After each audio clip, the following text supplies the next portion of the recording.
Цветков, Тодоров, Миланов. Много играчи на Литекс, няма нарушение в тази ситуация за Литекс. Имаше след това според мен фаул обаче за Локомотив София. Дока 1-0.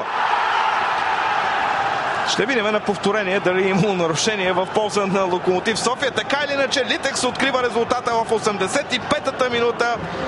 1-0 с гол на Дока Мадурейра в 85-та минута на срещата. Литекс стига до този гол. Рефера Ангел Ангелов е гонен от играчите на Локомотив София. Поне в първи момент и на мен ми се видя, че имаше задържане за фанелката от страна Дока Мадурейра.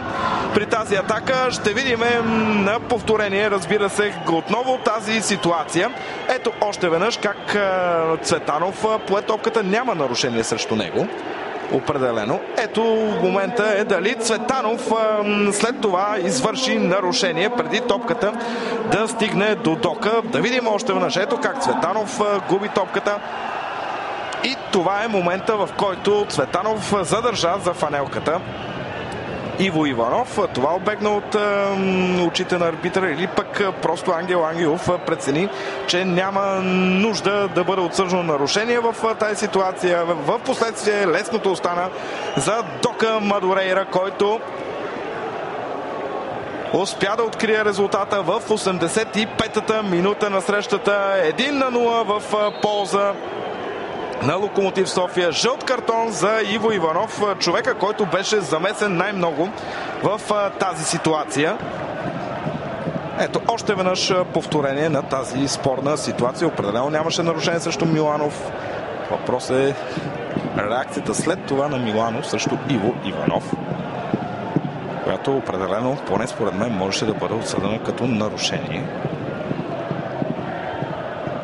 Подаване за Нифлори. Ето го последния съдийски сигнал на двобоя. Литекс победи Локомотив София с 1-0 с попадение на Дока Мадурейра в 85-та минута на двобоя. Ето е радостта на ловешките футболисти. Междувременно пък играчите на Локомотив София търсят обяснение от рефера. Някои от феновете на Локомотив пък не издържаха и опитаха да нахлуят.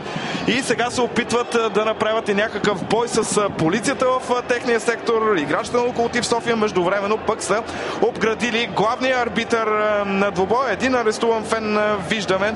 Междувременно на Локомотив София продължават в центъра на терена разправиите между гостуващите футболисти и главния арбитър на срещата, разбира се, и неговите помощници. В крайна сметка обаче нищо не може да бъде върнато с гол на този футболист.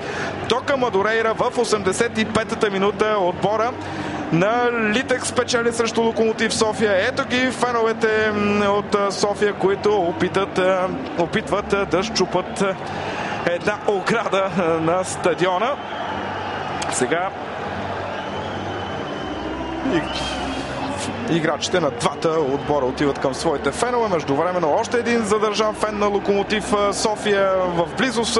Ще ви помоля до тунела да покаже нашата камера какво става, защото там имаше задържан фен. Ето го и гола, с който Литекс стигна до победата в 85-та минута на срещата. Гол станал обаче след доста спорно съдийско решение. Най-вече за това дали имаше нарушение в атака на Момчил Цветанов преди топката да стигне до Дока Мадурейра, който успя да донесе победата на Литекс с 1-0. Това беше всичко от градския стадион в Ловеч. Литекс победи Локомотив София с 1-0. Зрителите